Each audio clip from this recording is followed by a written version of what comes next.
के भीतर वो नाजुक जान जलने ही वाली थी कि तभी वहां एक अलौकिक घटना घटी। स्वयं योगेश्वर श्री कृष्ण ने सूक्ष्म रूप धारण किया, मात्र अंगूठे के आकार का, और उत्तरा के गर्भ में प्रवेश कर गए। उन्होंने अपनी सुदर्शन चक्र की शीतल आभा से उस ब्रह्मास्त्र की आग को शांत कर दिया। वो बालक जिसे जन्म से पहले ही मृत्यु ने घेर लिया था, उसे स्वयं भगवान ने जीवन दान दिया। ब्राह्मणों ने भविष्यवाणी की कि ये बालक विष्णुरात कहलाएगा, यानी वो जिसे भगवान विष्णु ने बचाया हो। लेकिन उसके भाग्य में एक और भयानक सत्य लिखा था। जिस बालक को ब्रह्मास्त्र नहीं मार सका, उसकी मृत्यु एक सर्प के डसने से होगी। जन्म के साथ ही मौत का साया उसके साथ चल रहा था। यही बालक आगे चलकर महान सम्राट परीक्षित बना। वो अर्जुन का पोता और वीर अभिमन्यु का पुत्र था। उसका प्रताप ऐसा था कि उसके राज्य में शेर और गाय एक ही घाट पर पानी पीते थे। धर्म अपने चारों पैरों पर खड़ा था और प्रजा सुखी थी। किंतु समय का चक्र कभी एक जैसा नहीं रहता। भगवान श्री कृष्ण के स्वधाम गमन के साथ ही द्वापर युग का अंत हो गया और एक काली परछाई पृथ्वी की ओर बढ़ने लगी। ये परछाई थी कलयुग। एक दिन महाराज परीक्षित अपनी दिग्विजय यात्रा पर निकले। सरस्वती नदी के तट पर उन्होंने एक ऐसा दृश्य देखा जिसने उनकी आत्मा को झकझोर दिया। एक सांवले रंग का भयानक वेशभूषा वाला व्यक्ति जो राजा के वस्त्र पहने हुए था, एक बैल और एक गाय को निर्दयता से पीट रहा था। वो बैल साधारण नहीं था, वो साक्षात धर्म था, जिसके 3 पैर टूट चुके थे और वो केवल एक पैर यानी सत्य के सहारे कांप रहा था। वो गाय स्वयं पृथ्वी थी जो अपनी दुर्दशा पर आंसू बहा रही थी। परीक्षित जो पांडवों के वंशज थे, यह अन्याय सहन नहीं कर सके। उन्होंने अपनी तलवार निकाली और गरजे, मेरे राज्य में निरपराधों को सताने वाला तू कौन है? राजा का क्रोध देखकर वो दुष्ट कांप उठा। वो कोई और नहीं, स्वयं कली यानी कलयुग था। उसने देखा कि सामने साक्षात मृत्यु खड़ी है। कली ने तुरंत अपने राजसी वस्त्र उतार फेंके और परीक्षित के चरणों में गिरकर प्राणों की भिक्षा मांगने लगा। राजा एक महान क्षत्रिय थे और क्षत्रिय धर्म कहता है कि शरण में आए शत्रु को कभी मारा नहीं जाता। राजा का हाथ रुक गया। उन्होंने अपनी तलवार म्यान में रख ली और यही वो क्षण था जिसने इतिहास बदल दिया। यदि परीक्षित ने उस दिन कली का वध कर दिया होता तो आज दुनिया का स्वरूप कुछ और होता। राजा ने कली से कहा, मैं तुझे जीवन दान देता हूँ, लेकिन तुझे मेरे राज्य की सीमाओं से बाहर जाना होगा। जहाँ धर्म और सत्य का पालन होता है, वहाँ तेरा कोई काम नहीं। कली ने हाथ जोड़कर बड़ी चतुराई से कहा, राजन, आपका राज्य तो पूरी पृथ्वी पर है। मैं जहाँ भी जाऊंगा वहाँ आपका ही शासन होगा। मुझे रहने के लिए कोई तो स्थान दीजिए। परीक्षित सोच में पड़ गए। शरणागत की रक्षा करना उनका धर्म था। उन्होंने कली को रहने के लिए 4 स्थान दिए। पहला द्यूत यानी जुआ, दूसरा पान यानी मदिरा नशा, तीसरा व्यभिचार और चौथा सूना यानी हिंसा। कली ने फिर से विनती की, महाराज, ये चारों स्थान तो बहुत अपवित्र हैं। मुझे कोई एक ऐसा स्थान दीजिए जो देखने में सुंदर और प्रतिष्ठित हो। यहीं पर नियति ने अपना खेल खेला। राजा परीक्षित के मुख से अनजाने में निकल गया, जाओ तुम स्वर्ण में निवास करो। राजा को लगा कि उन्होंने समस्या हल कर दी, लेकिन वे भूल गए कि स्वर्ण में उपरोक्त चारों दोष असत्य, मद, काम और वैर अपने आप आ जाते हैं।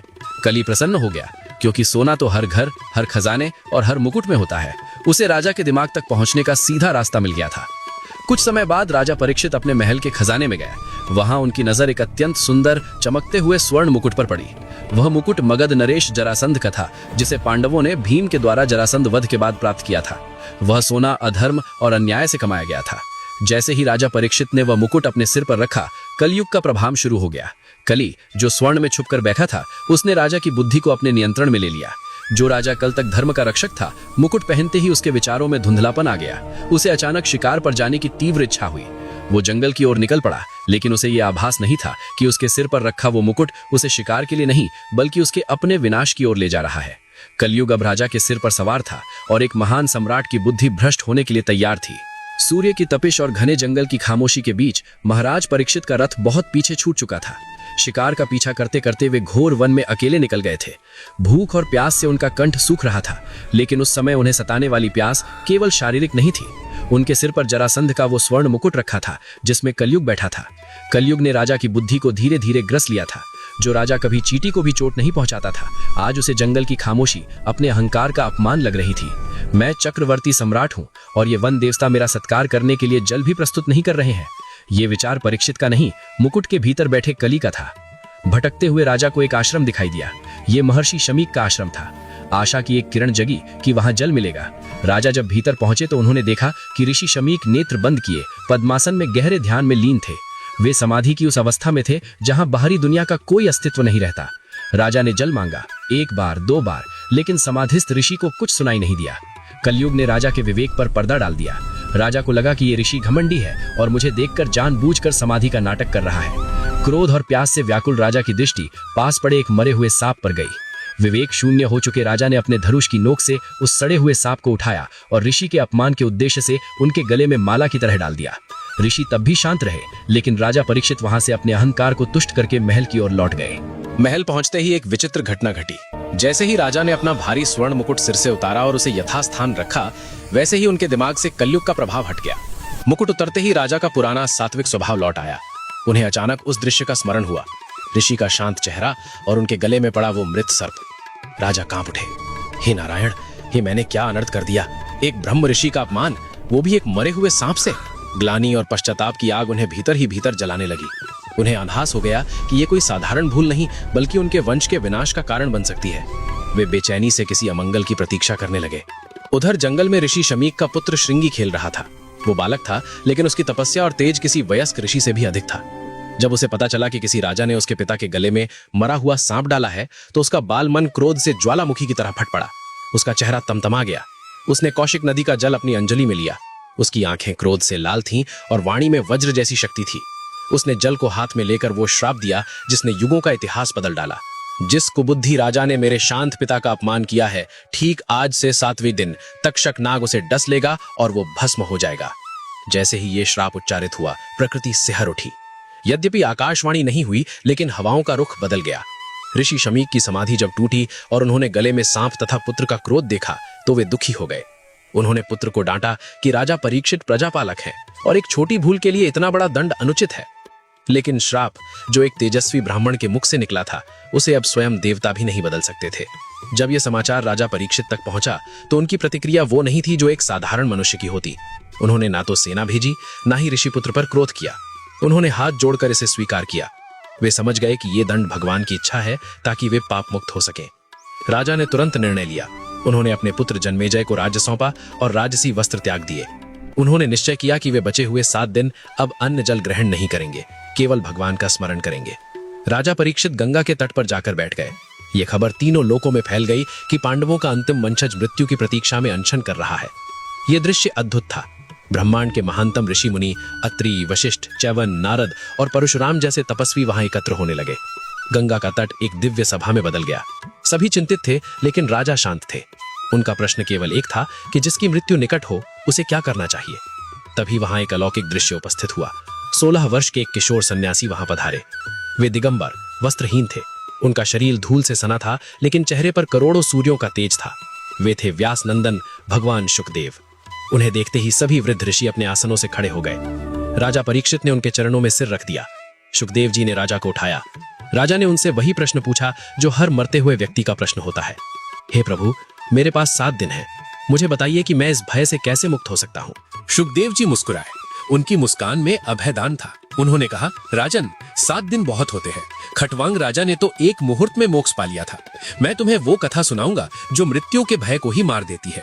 और इसी क्षण गंगा के उस पावन तट पर मृत्यु के साये के बीच अमरता की कथा श्रीमद् भागवतम का आरंभ हुआ। एक तरफ तक्षक नाग अपनी यात्रा शुरू कर रहा था और दूसरी तरफ शुकदेव जी के मुख से ज्ञान की गंगा बहने वाली थी। पाताल लोक के अंधकार से निकलकर तक्षक नाग पृथ्वी की ओर बढ़ रहा था। उसका उद्देश्य केवल राजा को डसना नहीं, बल्कि ऋषि के श्राप को सत्य करना था। लेकिन राजा परीक्षित की रक्षा के लिए भी तैयारियां कम नहीं थी। मंत्रों की शक्ति और औषधियों का ज्ञान रखने वाले विद्वान राजा को बचाने के लिए आ रहे थे। इन्हीं में से एक थे कश्यप मुनि, जो विश्व विद्या के महान ज्ञाता थे। वे जानते थे कि उनके पास ऐसी संजीवनी विद्या है जो तक्षक के विष को भी बेअसर कर सकती है। जंगल के रास्ते में तक्षक ने एक ब्राह्मण का वेश धारण कर कश्यप मुनि का मार्ग रोक लिया।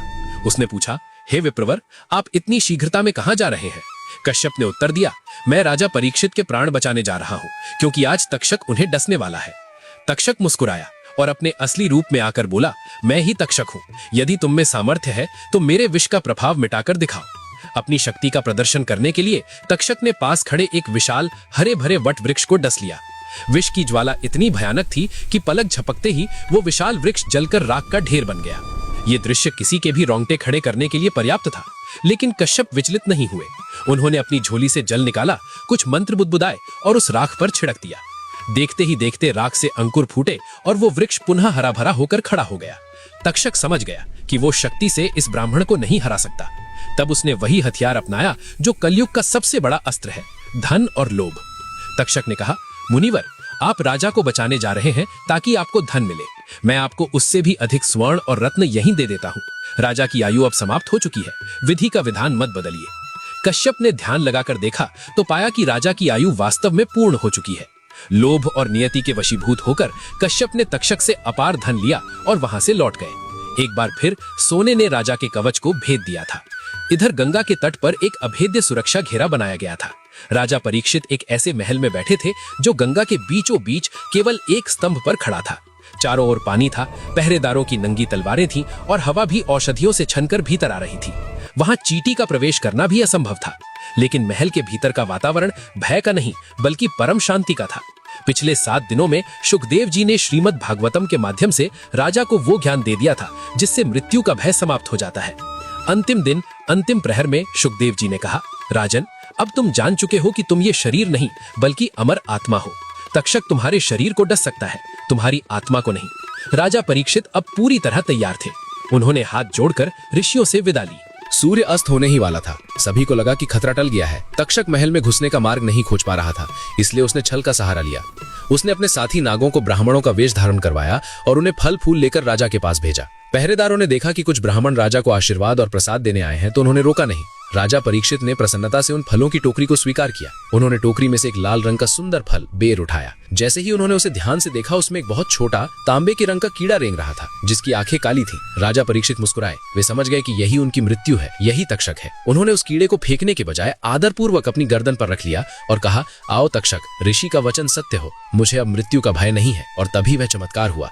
वह छोटा सा कीड़ा हवा में उछला और देखते ही देखते उसने एक विशालकाय भयानक अजगर का रूप धारण कर लिया। उसका शरीर इतना बड़ा था कि वह पूरे स्तंभ और महल को जकड़ सकता था। उसकी फुफकार से आकाश गूंज उठा। तक्षक ने गर्जना की और राजा परीक्षित को डस लिया। विष इतना तीव्र था कि वह केवल जहर नहीं बल्कि विषाग्नि थी, विष की आग। राजा का शरीर तुरंत जलने लगा। महल, खंभे और आसपास का क्षेत्र उस अलौकिक अग्नि में धू धू जलकर जलने लगा। हाहाकार मच गया। लोग चिल्लाने लगे कि राजा मर गए। लेकिन जो लोग दिव्य दृष्टि रखते थे उन्होंने एक अद्भुत सत्य देखा। तक्षक के डसने से पहले ही राजा परीक्षित ने अपनी प्राण वायु को खींचकर ब्रह्मरंध्र में स्थित कर लिया था। जब विष ने शरीर को जलाया तब तक परीक्षित मोक्ष प्राप्त कर चुके थे। जो जला वह केवल पंच तत्वों का एक पुराना वस्त्र था। आत्मा अपने परम धाम को जा चुकी थी। राजा की मृत्यु के साथ ही पृथ्वी पर कलयुग के पैर पूरी तरह जम गए। जब परीक्षित के पुत्र जन्मेजय को इस छल और अपने पिता की मृत्यु का समाचार मिला तो उनका क्रोध 7वें आसमान पर पहुंच गया। उन्होंने संकल्प लिया कि वह केवल तक्षक को नहीं बल्कि संसार के समस्त नागों को अग्नि में जलाकर भस्म कर देंगे। यही संकल्प आगे चलकर कुख्यात सर्प सत्र यज्ञ की नींव बना।